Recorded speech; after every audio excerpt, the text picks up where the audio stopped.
ìgbàlá ó dé nígbà tí ó bá dàbí ẹni wípé àmọ́ ìgbà tí Jésù ó dé.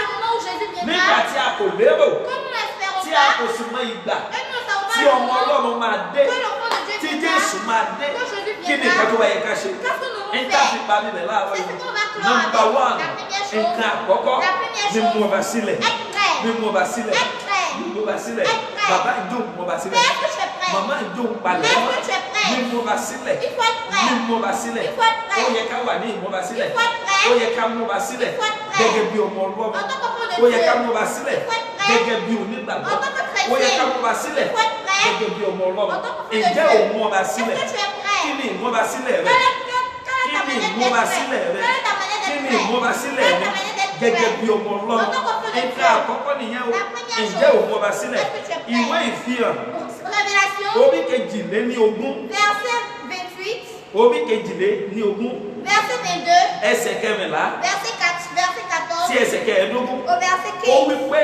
disait, ìbùkún ni fún àwọn tó ń fọ aṣọ wọn. bénis ceux qui lavent leurs vêtements, Ìbùkún ni fún àwọn tó ń fọ aṣọ wọn. bénis ceux qui lavent leurs vêtements, Kí wọn kí ó lè ní àǹfààní qu'ils aient láti l'opportunité wá sí ibi igi ìyè de náà. venir vers le bois Àti de kí vie wọn kí ó lè gba àwọn ẹnu bodè wọ inú ìlú náà. et qu'ils entrent dans cette Nítorí ní òde parce que ní dehors, àwọn ajágbé wà il y a les chiens, àti àwọn oṣó les enchanteurs, àti àwọn agbèrò les impudiques, àti àwọn apànìyàn les meurtriers, àti àwọn abọ̀rìṣà les idolâtres, àti olúkúlùkù ẹni tí ó fẹ́ràn èké. et quiconque aime et Tí ó pratique sì le hùwà mensonge, èké. et pratique le mensonge, Olúkúlùkù ẹni tó fẹ́ràn èké quiconque aime le tó mensonge sì hùwà èké. et la pratique. Ó ní ìta ni wọ́n máa Il ní dit, wọ́n máa dúró il sí. dit c'est Dieu qui nous Ó ní fait ìbùkún ni fún àwọn tó ń fọ aṣọ wọn Il dit lójoojúmọ́. c'est heureux ceux qui lavent leur robe tout le Ǹjẹ́ ò ń temps. fọ aṣọ rẹ Est-ce que lójoojúmọ́? tu laves tes vêtements tout le Kí temps? ni ìtumọ̀ eléyìí? Qu'est-ce que la définition Ǹjẹ́ ò ń de yẹ cela? ayé rẹ wò lójoojúmọ́? Est-ce que tu vérifies ta vie chaque Ǹjẹ́ jour? lójoojúmọ́? Est-ce que chaque jour? Ǹjẹ́ o sì wà nínú Ọlọ́run? Est-ce que tu es en Dieu? Ǹjẹ́ ò ń dé ìgbàgbọ́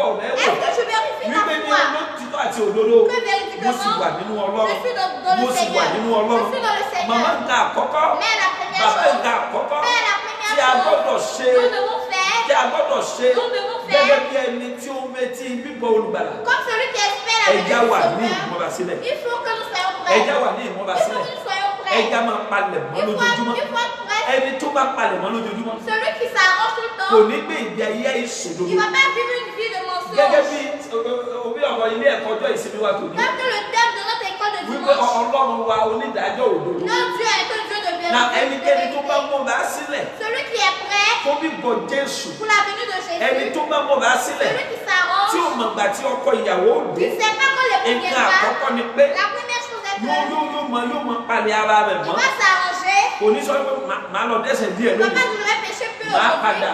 Je vais revenir. Màá lọ dẹ́ṣẹ̀ díẹ̀ Je lọ́dún vais wa. pécher plus Màá tún demain. padà. Je vais revenir. Màá lọ dẹ́ṣẹ̀ díẹ̀ Je lọ́dún vais plus mẹ́rin. de péché. Màá Un tún jour, padà. je reviendrai. Ojoojúmọ́ yóò mọ̀ múra sílẹ̀. Tout va Yóò s'arranger. mọ̀ múra Il sílẹ̀. va être prêt. Yóò mọ̀ múra sílẹ̀. Il sera prêt. Ǹjẹ́ ò múra sílẹ̀? Est-ce que tu es prêt? Ǹjẹ́ mò ń múra sílẹ̀? Est-ce que je suis prête? Nǹkan ẹlẹ́ẹ̀kejì La deuxième fún chose, gbogbo àwa tí a ń retí bíbọ̀ olùgbàlà. pour tous ceux qui Òun attendent náà la ní venue de pé Dieu, a máa sá eré ìje ìgbàgbọ́. nous allons faire la course de gloire. Sísá eré ìje ìgbàgbọ́. La course de gloire, Dípò ká máa sá eré ògo asán ayé. que de faire la course vaine de A ó ce máa monde. sá eré ìje Nous ìgbàgbọ́. allons faire la course de Màmá gloire bóòlù de ó foi. ti ń sá eré ìje Comment tu ìgbàgbọ́ fais rẹ̀? ta course de foi? Bóòlù ó ti ń sá eré ìje ìgbàgbọ́ Comment tu rẹ̀? fais ta course de foi? Bóòlù ni mò ń ti ń sá eré ìje Comment ìgbàgbọ́ tu fais rẹ̀? la course de foi? Nítorí náà gẹ́gẹ́ bí ọmọ Ọlọ́run Nous selon ton tá confort a de retí Dieu, bíbọ̀ nous olùgbàlà. nous espérons la venue du A gbọ́dọ̀ Seigneur. wà ní ìmúrasílẹ̀ Nous nọ́mbà devons 1. être prêts, la première Nọ́mbà chose. 2, La deuxième sísá chose, eré ìje ìgbàgbọ́. fais la course de foi. Sísá eré ìje Fais la ìgbàgbọ́. course de foi. Sísá eré ìje Fais la ìgbàgbọ́. course de foi. Yóò ràn wá lọ́wọ́ Ça púpọ̀. va nous aider Kò ní beaucoup. já máa sá eré tí ò ní On túmọ̀. n'a pas fait des courses de foi. Gbogbo eré tó fọdún ọjọ́ púpọ̀ sá. Tous les courses que tu as fait depuis Gbogbo des tó fi années, gbogbo ayé rẹ kó jọ. tout ce que tu as Wo rassemblé lọ́jọ́ avec tó ta bá vie, kú kò ní túmọ̀ mọ́. le jour que tu vas mourir, tu n'as plus de Lọ́jọ́ tí sens. kú bá dé kò ní Le túmọ̀ jour mọ́. que la mort vient, tu n'as Ẹ̀yin plus bí de sens. olówó kan tí a tó kú tí a sí pẹ̀lú owó ẹ̀. Vous avez vu un riche qui peut nous Ṣé avoir derrière avec sa richesse? ẹ̀yin bí ẹni tó ń ta ẹran kan tó kú tí a sí pẹ̀lú màálù rẹ̀. Quelqu'un qui vendra un bélier, Ṣé puis on ẹ̀yin bí l'enterre ẹni avec ce tó ń ta bélier. ọkọ̀ Et celui qui vend de la tó kú tí a voiture, sí pẹ̀lú ọkọ̀ et ẹ̀. qui est mort à Ẹ̀yin l'enterrer bí avec ẹni sa tó voiture. ní ilé rẹpẹtẹ Et tó kú celui qui a bon nombre de tí a sí maisons, pẹ̀lú ilé et rẹ̀. on l'enterre avec ses Màmá maisons. bàbá gbogbo ta ní láyé Tout ce yìí. que nous avons dans ce monde, Wo gbogbo ta kójọ tout láyé ce que nous yìí. avons rassemblé dans ce Lọ́jọ́ monde, tí kú bá dé le jour que la mort Lọ́jọ́ tí apparaît, kú bá dé le jour que la mort kò apparaît, sí onítùmọ̀. il n'a plus de Kò sens. nítumọ̀. Cela n'a plus de Kò sens. nítumọ̀. Cela n'a plus de Owó sens. iye èèyàn tẹ́bi Tu palẹ̀ ne vois jẹ́ pas rẹ̀. bon nombre de personnes qui ont Owó fait iye ça de toi. èèyàn tó nílò Tu ìrànlọ́wọ́ ne vois rẹ̀. pas bon nombre de personnes qui ont besoin ton aide. èèyàn tó dàbí ẹni wípé ó yẹ kó ṣàánú Tu fún. vois pas combien de personnes que tu dois Jésù faire wípé aide. Jésus a ní dit, ọjọ́ náà le jour, èmi ò sọ fún àwọn kan pé je disais ẹ à kúrò vous, lọ́dọ̀ mi quittez vers èmi ò moi. mọ̀ yín rí. Je ne vous connais Mo wá pas. bí léèrè pé Ils vont lui poser la Olúwa question kí de, la ṣe qu'est-ce que nous avons kí ni fait? ẹ̀ṣẹ̀ wa Quel est notre mo lóun ó péché? dá ọlọ́run pé Il va la répondre nígbà que, tí mo wà ní ìhòòhò quand j'étais venu, ó ẹ̀ daṣọ vous fún ne m'avez mi pas vêtu. ẹ̀ fún mi lásán Vous m'avez donné des nígbà vêtements. tẹ́bi ń pa mí Quand j'avais faim, ẹ̀ fún mi lóúnjẹ Vous m'avez donné à manger. nígbà tí mo wà lọ́gbà quand ẹ̀wọ̀n j'étais en ẹ ò prison, wá wò vous mí n'êtes pas venu me Ee, voir. nígbà tí mo wà lọ́gbà ẹ̀wọ̀n Quand j'étais en ẹ prison, ò wá láti wò mí vous n'êtes pas venu nígbà tí mo me voir. ṣàìsàn Quand j'étais ẹ malade, ò wá láti wá wo vous àlàáfíà n'êtes pas venu voir ma bàbá paix. màmá Père, bàbá màmá Père, kí wá ní ìgbé ayé wa quelle est notre vie? kí wá ní ìgbé ayé wa Quelle est notre vie? nínú Olúwa Dans le kí Seigneur. wá ní ìgbé ayé wa Quelle est notre vie? nínú Olúwa Dans le Seigneur. ìgbé ayé wa nínú Olúwa Notre vie dans le òun náà ní Seigneur. láti mọ ẹnìkejì C'est lọ́wọ́ d'aider son prochain. òun náà ní láti mọ ẹnìkejì C'est lọ́wọ́ d'aider son prochain.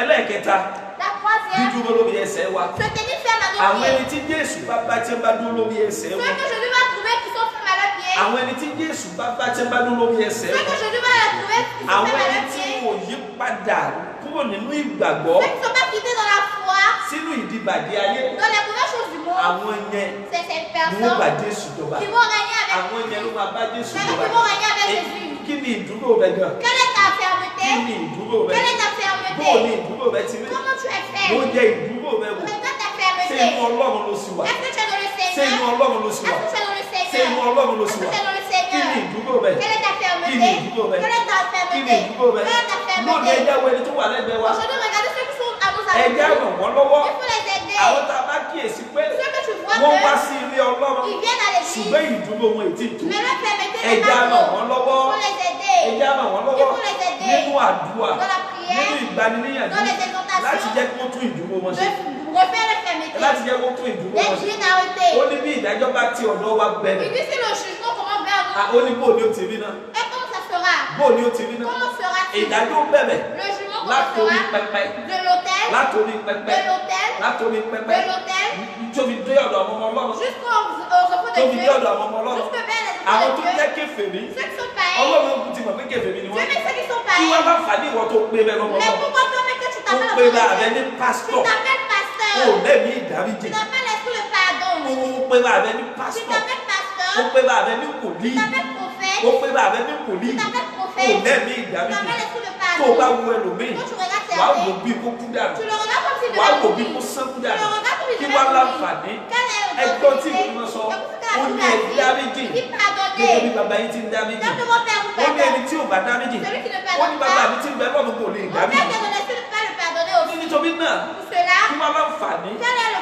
kí bon? wàá láǹfààní Ça sert à quoi? ìwọ ọmọ Ọlọ́run Toi, au fond de tó Dieu, tó bẹ́ẹ̀ni kejì mẹ́jà tu es au querelle avec ton tó olóò prochain. ní dáríjì Toi, tu vas pas le olóò pardonner. ní dáríjì Tu vas pas le ó ní pardonner. kì í sáyé yìí lẹ́ti parí Il ẹ̀ dit, c'est pas dans ce monde que vous allez ó ní ó finir cela. dọ̀ọ̀mù kẹ́ tó lọ parí C'est ẹ̀ dans les cieux. ẹ̀yin dídín rẹ̀ Vous, les ṣé wọ́n parí insensés, ìjà lọ́run est-ce qu'on finit les ṣé querelles dans les Ọlọ́run cieux? wá bá àyè tí Est-ce que Dieu a le temps wípé kọ́ lọ́mọ bá yín parí ìjà de lọ́run finir les querelles dans les ẹ̀yọ́ cieux? lọ́mọ bá yín parí Il ìjà va lọ́run finir les querelles dans ó les bá cieux. ó bá ronú jinlẹ̀ Fallait réfléchir. ó bá ronú jinlẹ̀ Fallait réfléchir. ó bá ronú jinlẹ̀ Fallait wo ẹni tó réfléchir. ṣẹ̀ ọ́ Regarde celui qui wo t'a ẹni tó offensé. ṣẹ̀ Regarde celui wo qui ẹni t'a tó ṣẹ̀ celui que t'as kí offensé. ọlọ́jọ́ ó tó dé Avant que le moment kẹ́ ẹ̀ n'arrive, dáríjì ara de yín vous pardonner. kẹ́ ẹ̀ dáríjì ara De yín vous pardonner. ṣé ìgbà tẹ́ni ń bá wa kú tán Est-ce que la personne lọ́wọ́ va àlọ́ mourir? sétí ibojì Tu rẹ̀ iras avec ton wọ́n láyé tombeau. àmọ́ fẹ́ ká parí ìjà Nous wa allons finir notre mo fẹ́ querelle. ká parí ìjà Nous wa allons finir notre mo fẹ́ ká querelle. parí ìjà Nous wa allons finir notre màmá querelle. bàbá ẹ ronú jinlẹ̀ Mais il faut abánimúlú réfléchir. ẹja ronú jinlẹ̀ Frères et mères, il faut nítorí réfléchir. Jésù padà Parce bọ̀ que Jésus revient. nígbà tí a kò lérò Quand nous ne nous espérons pas, ni Jésù yóò fara hàn Jésus nígbà apparaîtra. tí a kò lérò Quand nous n'espérons ọmọ pas, ènìyàn yóò dé le Fils de l'homme nígbà viendra. tí a kò lérò Quand nous n'espérons pas, nígbà tí a kò lérò quand nous n'espérons màmá pas, tẹ̀lé ọkàn rẹ bá Mère, incline ton cœur. bàbá tẹ̀lé ọkàn rẹ bá Mère, incline ton cœur. bẹ̀rẹ̀ sí sọ fún Ọlọ́run Commence à dire à Dieu, Olúwa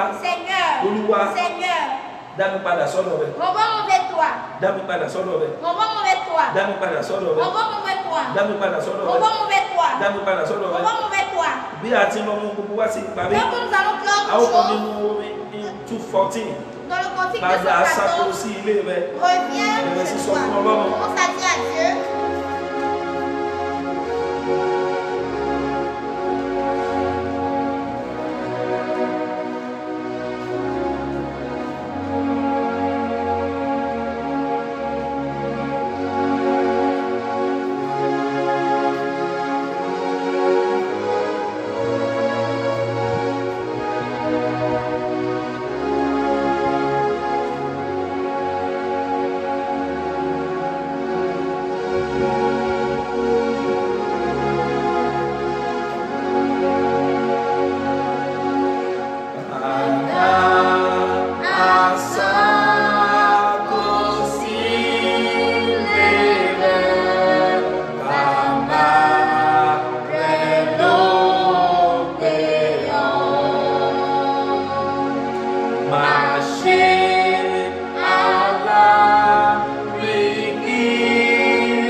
kan sí agbé ọ̀gá. Dieu, une fois nous t'élevons, A sọ wípé ẹ ṣé nous te disons merci fún ọ̀rọ̀ rẹ tí ẹ rán jáde. pour ta parole adressée. A sọ wípé ẹ ṣé Nous te disons merci fún oore ọ̀fẹ́ rẹ. pour ton opportunité. A sọ wípé ẹ Nous ṣé te disons merci fún ọ̀rọ̀ tó jáde pour la lónìí. parole qui est sortie Torí àwa aujourd'hui. gbàgbọ́ pé Parce que nous avons foi que ẹ̀mí rẹ yóò ti ọ̀rọ̀ náà ton lẹ́yìn. esprit va soutenir cette Yóò parole sì ṣe iṣẹ́ àtúnṣe. et va faire un œuvre de Yóò ṣiṣẹ́ ìmúpadàbọ̀sípò. un œuvre de revenir. Olúwa, o ṣé o. Seigneur, merci. Nígbà tí àwa tiẹ̀ dákẹ́ nínú ọ̀rọ̀ náà, Comme nous sommes terres dans cette ẹ ó parole, jẹ́ kí ẹ̀mí yín kó máa mú kí ọ̀rọ̀ yìí ó máa kó ké tantan tu feras que ton esprit propage ní cette etí parole gbogbo àwọn ènìyàn. dans l'oreille de tous. Olúwa ò ṣé, Seigneur, merci. Olúwa gba ọpẹ́ wa. Reçois nos remerciements. Olúwa ògo ní forúkọ rẹ. Gloire au Dieu à ton nom. Olúwa ògo ní forúkọ Gloire rẹ. au Dieu à ton nom. Ní orúkọ Jésù Kristi Olúwa wa. Au nom de Jésus-Christ notre Seigneur. Àmín. Amen.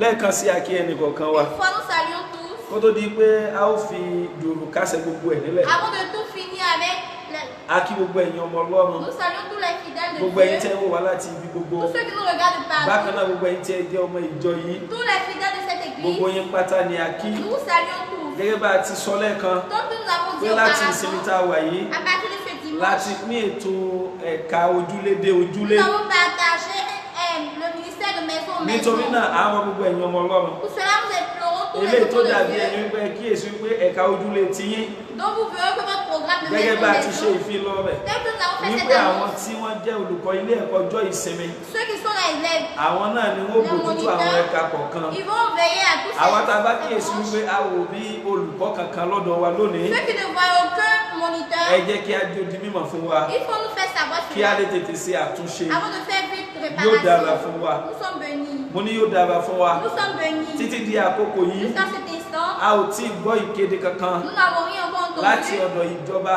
de wípé àwọn ilé l'État ìjọsìn lè wà ní ṣíṣí. que les églises peuvent être Nítorí náà bá ti máa ṣe nìyẹn ní cela ẹ̀ka ici ẹ̀ka par les branches nínú ìsìn ojúlé dé ojúlé. du culte de Àwọn tó maison. bá en sì ń maison. wò wá wọ́n máa wà ní life and Et ceux direct. qui nous regardent vont nous regarder en direct. Yóò dára fún wa. Nous sommes bénis. Olúwa yóò wà pẹ̀lú wa. Dieu soit avec nous. Ẹ má jẹ́ á gbàgbé ní ọjọ́ Wednesday. N'oublions pas le mercredi, Gbogbo ọjọ́ Wednesday. tous les mercredis, Ìsìn wa nos cultes, ní ìrọ̀lẹ́ du soir, nínú ìpàdé àdúrà. dans la Olúwa prière. ní omi jẹ́ èmi nù. Seigneur, la sèche-moi là, Aago mẹ́fà ìrọ̀lẹ́ de sí 18h aago méje alẹ́ à 19h. ní gbogbo ọjọ́ Jímọ̀ Tous les vendredis, every Friday chaque vendredi, 2 wákàtí méjì níwájú Olúwa heures devant aago l'éternel, méjìlá de minuit sí aago méjì. à 2h du A lè matin. rí gbogbo àwọn ètò tó ti kọjá ìwé olómi page Nous wa pouvons voir tous les programmes passés sur notre Elijah page, Baptist Church Élie Baptiste tàbí ká lọ Church, sórí YouTube ou sur notre YouTube, Elijah Baptist Church Église Élie. tá a bá ti type Elijah Baptist Si Church nous tapons cette yóò gbé gbogbo àwọn annonce, ètò yẹn jáde. il va faire sortir tous ces Yóò programmes dára fún wa. passés. Nous sommes bénis. Ẹ já ṣe àwọn prógámù Il yìí faut partager ces fún àwọn programmes ọ̀rẹ́ wa avec nos ọkàn amis. wa yóò balẹ̀ Nos cœurs nígbà tí restaurés. Jésù bá dé Quand Jésus reviendra, àti èmi àti ẹ̀yin moi et vous, a ó gbàjọba nous allons régner avec a ó lọ lui. láti lọ gbàdúrà ìparí Nous allons prier, a ó faire la ṣe oore prière ọ̀fẹ́ fidèle et la a ó grâce sì fi dùn parí et rẹ̀. finir avec cela. Ọlọ́run lẹ́ẹ̀kan sí gba ọpẹ́ Dieu wa. une fois reçoit nos remerciements. Olúwa bí a ti ń lọ Dès que nous allons, Olúwa máa bá wa lọ. sois avec nous. Jẹ́ kí oore ọ̀fẹ́ rẹ̀ ó tó Que fún wa ta grâce soit pour nous. kí ààbò rẹ̀ ó dájú Ta lórí wa. protection soit ferme sur nous. Àwa tá a ṣe ìsìn tòní Nous qui avons fait ce dimanche Olúwa pa wá aujourd'hui, mọ́ garde-nous. fún wa lóore ọ̀fẹ́ Donne-nous láti ní l'opportunité ìsinmi tó ń de bọ̀. voir le dimanche Ǹjẹ́ prochain. oore ọ̀fẹ́ bàbá Que la grâce du ti Seigneur, ọmọ du Père, ti ẹ̀mí mímọ́ et du Saint-Esprit kó wà pẹ̀lú wa soit sur nous, kó ṣàánú fún wa qui nous aide láti ìsinsìnyí à lọ partir de cet àti sí instant títí et láéláé. jusqu'à éternellement. Àmín. Amen. Au nom de Jésus.